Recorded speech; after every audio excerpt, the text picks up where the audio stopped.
Afternoon, everybody. Sorry for being a couple minutes late here. Okay, just a couple of things at the top, if you don't mind. Right now, as we speak, the Secretary is upstairs for the very first meeting of the Defense Department China Task Force. He's providing some initial guidance to an outstanding team of 20 civilian and military experts from across the department, including the Office of the Secretary of Defense, the Joint Staff, each of the armed services, combatant commands, and intelligence community. Today's meeting is intended to formalize the mission, timing, and outputs of the task force as they work towards a baseline assessment of department's policies, programs, and processes on China-related matters. That assessment will then inform the core objective of the task force, which is to identify a discrete set of top priorities and provide the Secretary with specific and actionable recommendations and milestones to meet the China challenge. As a reminder, this is what we're calling a sprint effort that will conclude in less than 4 months. The task force will be working with our interagency partners and consulting with Congress on a bipartisan basis throughout the process. Much of their findings will be classified. I think we've talked about that before, but we'll provide you updates as we can. On Ukraine, today the department is announcing a new $125 million package for the Ukraine Security Assistance Initiative, which includes training, equipment, and advisory efforts to help Ukraine's forces preserve the country's territorial integrity, secure its borders, and improve interoperability with NATO. This action reaffirms the U.S. commitment to providing defensive lethal weapons to enable Ukraine to more effectively defend itself against Russian aggression. We'll be releasing more details later today about this, so stay tuned for that. On the personnel front, we have onboarded another 4 employees here this morning, bringing our total to 82. Among these joining the team is Lindsay Ford, Deputy Assistant Secretary of Defense for South and Southeast Asia. All right, take some questions. I think, Bob, you're on the phone. Thank you. John, do you have any updated damage assessment from the airstrike last week in Syria, including civilian casualties that you referenced? And also a related question about the subsequent event in the Gulf of Oman, where Israel is now saying that Iran was responsible for that explosion aboard the ship. And I'm wondering whether the U.S. has any evidence to support the claim that Iran was responsible.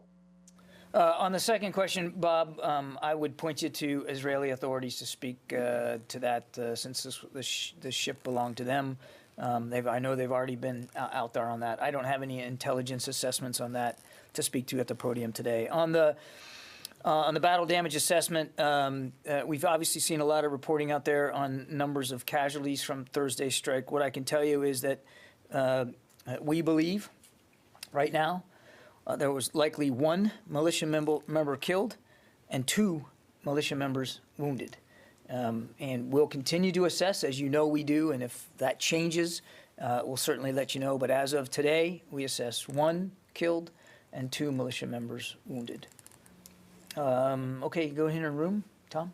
I wanted to ask a little bit more about the stand down. In the documents the Pentagon put out, it says service members must reject active participation in extremist organizations, but still mere membership is allowed. And will you look into that, maybe banning mere membership? And is that something you can do, or is that something Congress will have to weigh in on? No, that's certainly within the Secretary's authority to make that call if he wants to. But you're right, and we've talked about this before. Membership alone is not prohibited right now, but it is something, and I think the Secretary has spoken to this, that he is certainly willing to look at and to ask the question of the services as we move forward on this about whether or not membership alone would also be prohibited. It isn't right now. What we continue to say is that activity based on this kind of extreme ideology that is prejudicial to good order and discipline and or harms fellow teammates obviously can be punishable under the Uniform Code of Military Justice, and that's still the case. Is he going to wait till after the stand down to gather information and make a decision on that? I don't want to get ahead of the Secretary's timing on this. Certainly, as we've said, one of the reasons he wanted to do the stand down was to solicit feedback from from the troops, and so he certainly wants to get that over the next month or so. But I wouldn't get ahead of timing on decisions he may or may not make. Let's see, Phil Stort, Reuters. Hey, John. Real quick, the Saudis are saying that there was a new exercise that's been started with the Air Force Dragon. The exercise name is Dragon, they're saying. Was this, just wondering whether this was pre-planned, if you have any information about it, whether or not this was in any way meant to show support for the Saudi military after the events of last week and the release of the Khashoggi report. Thanks. I don't have any details on that particular exercise, Phil, but just broadly speaking, I'm just looking to see that I don't have anything specific on that exercise just before I say that. So let me take your question and see if we have anything about it that we can speak to. I've not seen anything on it, but just broadly speaking, as we've said before, we recognize that Saudi Arabia is a strategic partner in the region, that we have obligations and commitments to help Saudi Arabia defend itself against attacks, which continue to happen from across that southern border with Yemen, and we take those responsibilities seriously. We do have a strong military-to-military relationship with Saudi Arabia, and I would expect you to see that relationship continues for all the right reasons. But as for that specific exercise, Phil, I'm going to have to get back to you. Barb? I want to follow up on that. Now that the report has been made public to the world, saying that Mohammed bin Salman was behind the killing of Mr. Khashoggi, what impact will there be, if any, on the U.S.-Saudi military relationship? Will there be any impact? And if not, then what leverage does the U.S. military have given his position in the country, over their military? What leverage do you have then with other militaries around the world that your relationship with them depends on their human rights records and not committing, murders? What leverage do you have, or will your relationship be impacted? Well, I won't get ahead of decisions that have or haven't been made inside the military-to-military relationship that we have with Saudi Arabia. It remains robust, as it should remain robust. But the issues over sanctions and repercussions in light of Jamal's murder certainly remain an issue more for the White House and the State Department to speak to, except to say that we do, when we have military relationships around the world, we certainly do make sure that they comport with the law, because there are legal restrictions about some military support when it comes to rule of law and extrajudicial activity. And we make sure that those relationships comport with the law and with our own values and standards. But I won't get ahead of decisions yet that haven't been made. Well, then let me follow up. Are you saying there are decisions on the table that simply on the table where final decisions have not been made? Are any of these matters even on the table? Yeah. And for the Pentagon? And I still find myself confused if the U.S. military does not engage in relationships with countries that engage in extrajudicial killing and violation of human rights. What about this? I didn't say that, Barb, that we don't. I mean, but there are certain legal limits to the kinds of support we can give to other militaries under the law, the Leahy law. I'm not foreshadowing anything in this case, and don't read into my answer that I'm sort of signaling to you that there are some decisions about to be made. That's not what I meant at all. Just that right now I know of no changes to the military-to-military relationship. Broadly speaking, and my White House colleague spoke to this last week, certainly the relationship from a bilateral perspective with Saudi Arabia is going to be different under this administration than it was under the last. And certainly that difference is going to be informed by what we now know the intelligence report says. Militarily speaking, we have obligations there in Saudi Arabia, and we're going to continue to meet those. But I don't have anything specific, and I'm not signaling that there's going to be. Does that answer your question? Okay. Let's see. Louis Martinez? Hey, John, you referred to the China effort as a China task force as a sprint effort. The global posture review is still going on. How would you characterize that, as a super sprint? And when can we expect analysis of that with regards to Afghanistan, please? Thanks.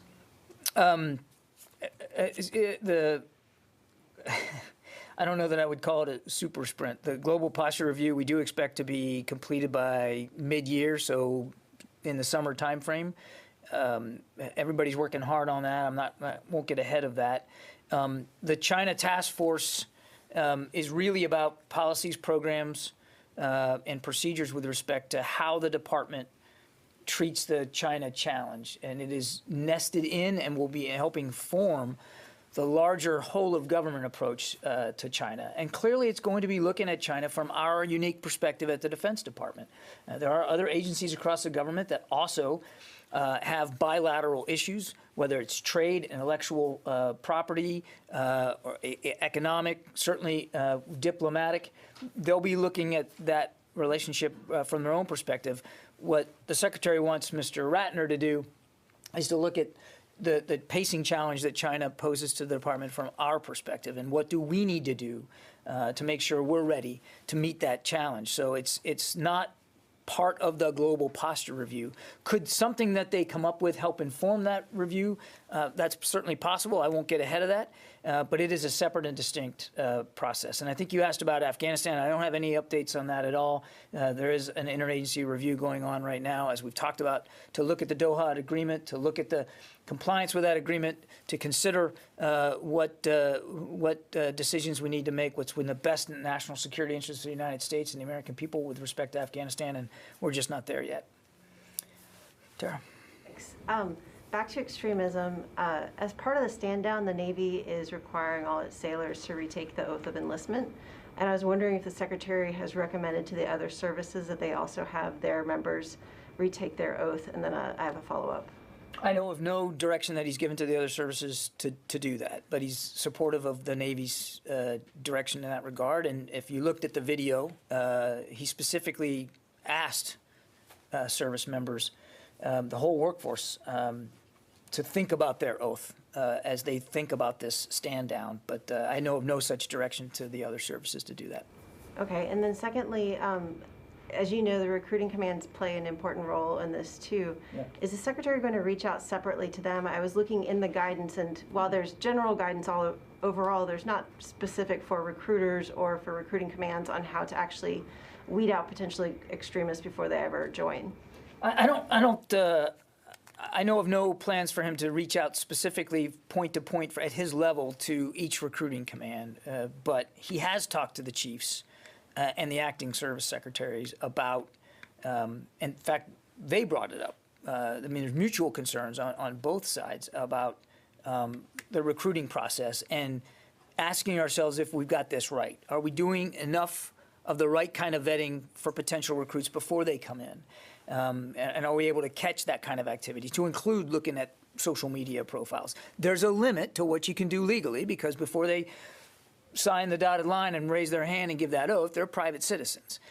So there's some limits there, but they've all of them, including the Secretary, have asked themselves, what more could we be doing to try to be able to catch some of this behavior before they come in. And again, we have to assume that some people are becoming radicalized after they get in. And so that's a whole other, set of issues that have to be dealt with. But I don't know that I know he hasn't specifically reached out to each recruiting command of each of the services, but he has had that conversation with the service secretaries and the service chiefs. Do you think, as part of the back and forth on what more can we do in this initial screening, will that be captured in any way? Are the services going to come up with recommendations for their own recruiting commands? I would let the services speak for themselves on that. I mean, it would be inappropriate for me to speak for them here. Certainly, the Secretary is interested in what they learned, and he agrees with them that this is something we should be looking at, is the process of recruiting. But whether what direction. He hasn't given them direction to come back to him on a specific point, except to say that it is definitely an issue of concern. And I would let them speak for each of them on how they want to approach the problem. As you know, while each service has Title X responsibilities for recruiting, they all do it a little differently, particularly now in a COVID environment. A lot of recruiting is done virtually for the safety of potential recruits and our recruiters. Each service does that differently too. So again, the Secretary doesn't want to be too proscriptive in terms of how they handle the onboarding of new personnel, except to say that he agrees with the chiefs and the secretaries that this is something that needs to be focused on. Yeah. Okay, Caitlin? Hello. My question is, last week several senators asked for installation level vaccination rates to be publicly released, and Mr. Salizis, I hope I pronounced his name correctly, said that the request was reasonable and he would look into it. Can you provide any update on when this information will be publicized? Thanks. Great question, Caitlin. I don't have an update for you, but I have spoken to Mr. Salasys, and we are working on trying to get that information publicly releasable, and I suspect we'll be able to relatively soon. It's just we gotta work through the details of that. Here in the room, Jen. John, back to the airstrike in eastern Syria. The militia member that was killed, was he Iranian, or do you know the nationality? I don't. And there's a report that the Iranians have revealed a new drone that looks very similar to an American Predator. Do you have any reaction to that? Is it stolen plans? Is that why it looks so similar to an American Predator? Jen, I haven't seen the footage of that or even heard a report of that, so let me get back to you on that. I don't have a good answer for you today. Yeah, Abraham? Yeah, on the damage assessment from that strike, you mentioned casualty, but was there any assessment as to sort of were weapons part of that? I don't have any more detail than what I've given you, which is the 9 buildings destroyed, and then I've given you what we know today to be personnel casualties: 1 killed, 2 wounded. Can you respond to what some of the militant groups are saying, that this is just a pinprick, it had no operational effect on them? I haven't seen those comments. I would go back to what I said last week, that this was really designed to do 2 things: to remove that compound from their utilization of it as an entry control point from Syria into Iraq, and 2, to send a very strong signal that we're not going to tolerate attacks on our people and our Iraqi partners. Let me go out here to the phones. Sangman? Thank you for having me a chance to ask a question. I have a question about the U.S. forces in Korea. So what is your position regarding the restarting the large-scale U.S.-South Korean joint military exercise? And related to that, how is preparation going on, the spring exercise in the March? I didn't get your last question, but before I ask you to repeat it, let me answer your first one. As you know, we don't talk about the specifics of training events there on the peninsula, except to say broadly, as we've said many times, training and readiness there is of utmost importance to the Secretary, to the entire military, and to our alliance, which is, as we said, a linchpin in the region. And the training events that we are and will conduct are going to be in keeping with making sure we maintain a high level of readiness. Your second question? So how is it going on, the spring military exercise practice between U.S. and South Korea? How is it going on? Yeah, how's preparation going on? Again, I won't speak to the details of training there on the peninsula. Again, I would add we have a very close relationship, a serious alliance, security alliance with the Republic of Korea. We take those obligations and responsibilities seriously, and all the exercises and training events that we conduct on the peninsula are done in lockstep with our Korean colleagues and allies. Okay, here in the room, yeah. John, about the Syria strike. So last week you said 9 buildings were destroyed, 2 buildings were partially destroyed, and out of them just 2 militias were killed, or 1 militias were killed, and 2 militias were wounded. Do you think that at some point the strike was telegraphed to the group because such a large compound was destroyed and just 2 people were wounded and 1 was killed? I'm not. Are you asking me if you believe that somebody might have telegraphed the strike, the U.S. strike, to the group? We have no indication that occurred. Okay? Yeah. Yes, I have a two-part question on vaccinations. The first part is there's been numbers coming out that a third of service members are refusing to get the vaccination. What is Secretary Austin doing to motivate Black service members or minority service members to want to do it? Because a lot of the concerns are testing out different vaccines on Black communities and the impact it's had. I know he mentioned speaking with healthcare officials, but honestly, as you know, as an African American myself, you know, it's still in the back of our minds, like, you know, kind of hesitant to do it. So that's the first question. And then secondly, do you feel it's going to impact the force if you don't have service members getting the vaccination? How's that going to impact them being able to deploy at a moment's notice if you have those who are refusing to get it?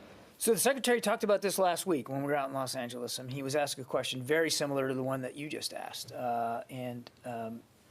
He's mindful that there are cultural and community concerns in many, with many people of color about the vaccine. Some of it's based on some painful history, and he mentioned that as well. But it's one of the reasons he wanted to go see that site and to talk to people that were there. As he said last week, and I think you saw him saying in his video, he received the vaccine himself, and he felt it was important to let people know that he looked into it, he talked to his doctor, he talked to his family, and decided it was the right thing to do for him. And what he believes, and he said this also very, I think, plainly, was that he believes we in the department need to do a better job providing the right kind of information and context, or at least getting people pointed to the right context and information about the vaccine so that they can make similar decisions for themselves, talk to their doctors, ask about their own health conditions, which may or may not play into whether they could get the vaccine, and to try to make the best decisions that they can, not just for themselves, but for their families, and frankly for the team. And this gets to your second question. I mean, it is a team here, and the Secretary, again, wants the information to get out as much as possible so that people can realize that, yes, it's a personal decision to get it or not to get it. In many cases, some people aren't allowed to get it because their doctors won't let them, or pre-existing conditions, that kind of thing. But in many cases, it's a personal decision. But it's also a decision, and this is what he wants service members to remember, that it's a decision that you're making also for your teammates and for your unit readiness. So that's very much on his mind. We've administered now 1,144,697 doses out of 1,275,925 doses that delivered. So they're not staying on the shelf very long. We get them, and we put them into arms. 735,000 of those are initial doses. 409,000 are second doses. So we're going to continue to make these available in the proper schema to those that most need it, including troops that are getting ready to deploy. That's very much on his mind. Is if you're going to deploy, we want to make sure you have access to it before you go, so that you can properly protect your teammates and protect the country.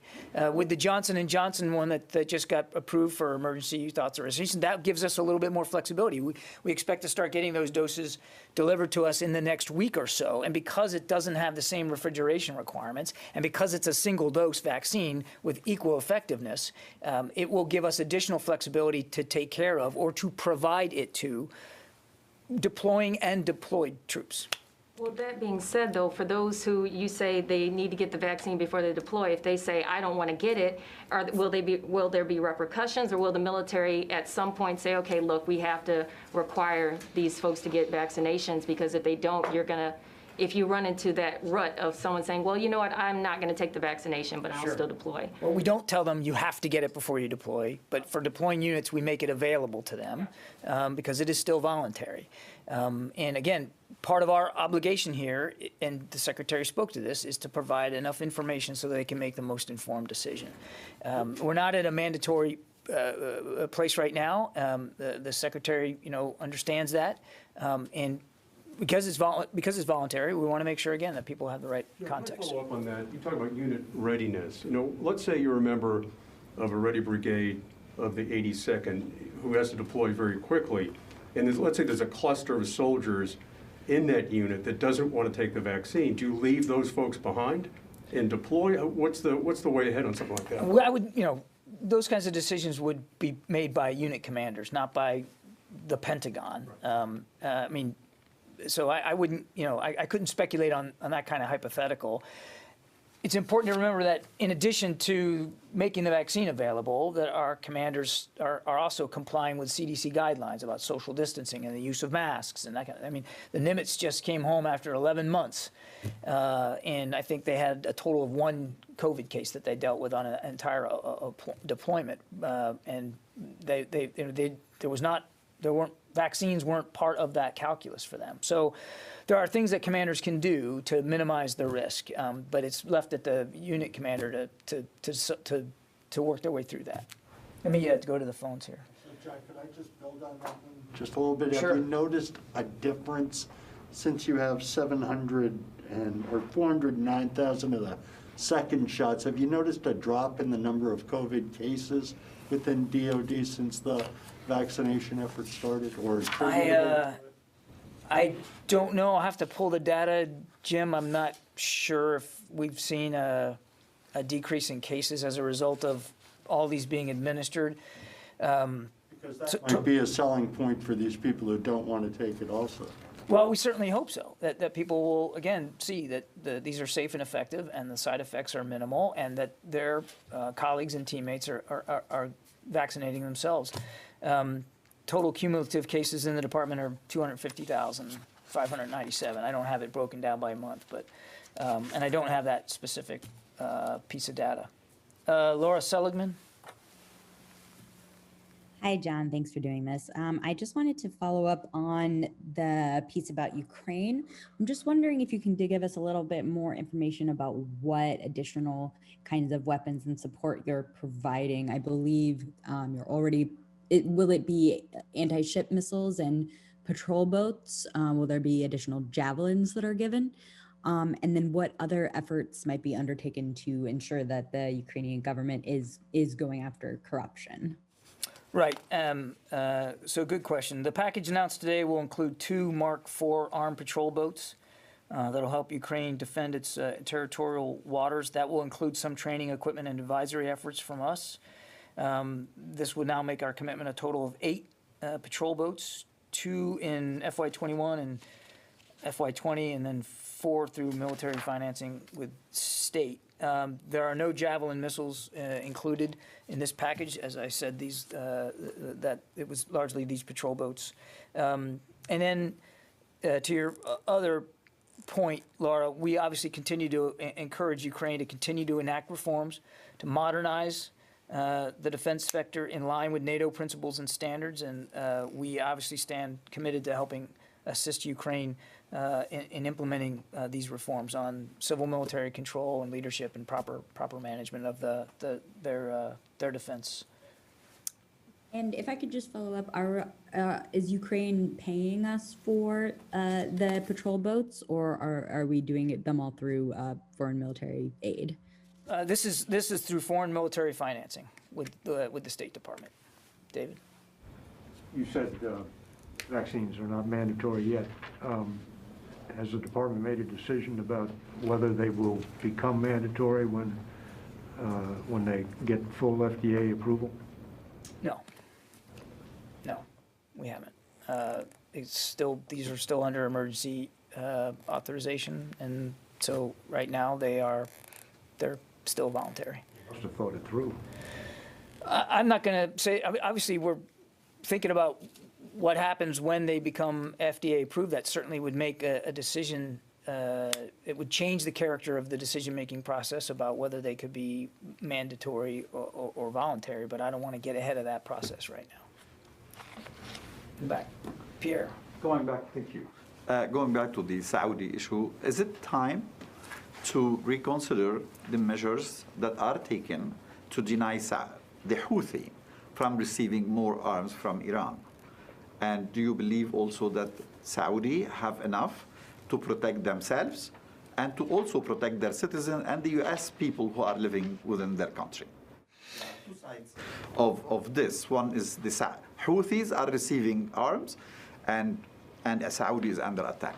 We know that the Houthis are continue to receive support from Iran, and we're working with the international community to try to find a political end to this conflict and to try to limit that support that they get. As for Saudi Arabia, again, I'd go back to what we said before. I mean, we have security commitments there to help them defend their territory, and it is still under attack, as we've seen in just recent days. So we take that responsibility seriously. Okay. Let me go back to the phones. Dan Segalin, PBS. Hi, John. Thanks. So I noticed that the charter or the memo that was released on Friday evening for the Commission on Sexual Assault says a high-risk installations report and its findings will be submitted. Can you tell us what is the definition of installations that are high risk? Is there a precise definition? How is that determined? And will DoD hold people accountable for these facilities being high risk? I don't believe there's a specific definition for what is high risk at this point. That's, I mean, we're working with each of the services to look at themselves as to what installations they believe have or need to improve, have climate issues or need to improve climate issues. I don't know that there's a specific definition for what is or what isn't. And your second question? Accountability. So if they find installations that are high risk, are they going to, is anyone going to be held accountable for these installations being high risk? I think it's going to depend on what we find at some of these installations, Dan. I mean, some of the issues that might make an installation high risk can be solved by better programs, better policies, there may be other situations, where leadership accountability has to be factored in. But I wouldn't get ahead of those decisions right now. In the back. Thank you for taking my question. The previous administration expressed strong interest in deploying land-based intermediate-range missile to the Indo-Pacific region after the INF treaty was terminated. What is the Biden administration's position on this issue? Do you continue to consider deploying that capability to the Indo-Pacific region? I think that's the kind of thing that we'll be looking at in our global posture review, and I think that all factors into what resources you're applying against what strategy and what part of the world. And I don't have anything to announce today with respect to that, but clearly our defensive posture, which includes not just people, but resources and systems, will all be part of this global posture review. Okay. Yes, Tara. I want to follow on Tom's question. When you're looking at small teams, some of the special forces units that are sent, what do you do for that unit safety if, say, half the team doesn't want to get a vaccine? Does this whole team still deploy, and are you really impacting readiness at that point?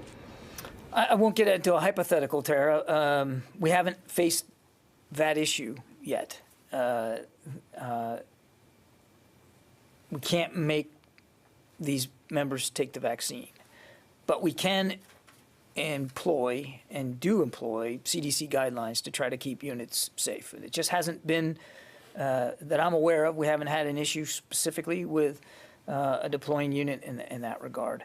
But again, I wouldn't get ahead of decisions that unit commanders might make, going forward. It just hasn't been, at this point, it hasn't had a specific impact that I'm aware of. Let me go back to the phones. Paul Schenkman. Yeah, hi, John. A follow-up to the question about Israel, and then I've got a separate question about Nigeria. So there have been some reports that Israel conducted strikes in Syria against pro-Iranian forces. I think that was last night. Did Israel coordinate those with the U.S., and should we see those as any sort of connection to the response, to the U.S. response we saw last week against Abu Kamal? I'd have to point you to the IDF to speak to their military operations, Paul. I'm not capable of doing that. Okay. And then on Nigeria, we saw what some are describing as the largest ever kidnapping of schoolgirls a few days ago. The U.S. military in 2014 helped lead a pretty massive mobilization of resources to try to find a separate set of kidnapped girls. I believe that was during your prior tenure as spokesman. I wonder, is there any U.S. involvement or plans for potential U.S. involvement in this latest case? And if not, why not? I know of no operations right now with respect to that, Paul, and as you know, we're careful about hypothesizing on future operations. I don't have anything to announce today on that. Yeah. Again? Yeah, I'd like to know about the FEMA response. So there were an initial 1,000 troops that went out to help the sites in California. Are there any other plans yet for rollout sites and more troop levels? Yeah, so I've got, if I can just find it in here. Yeah, here we go.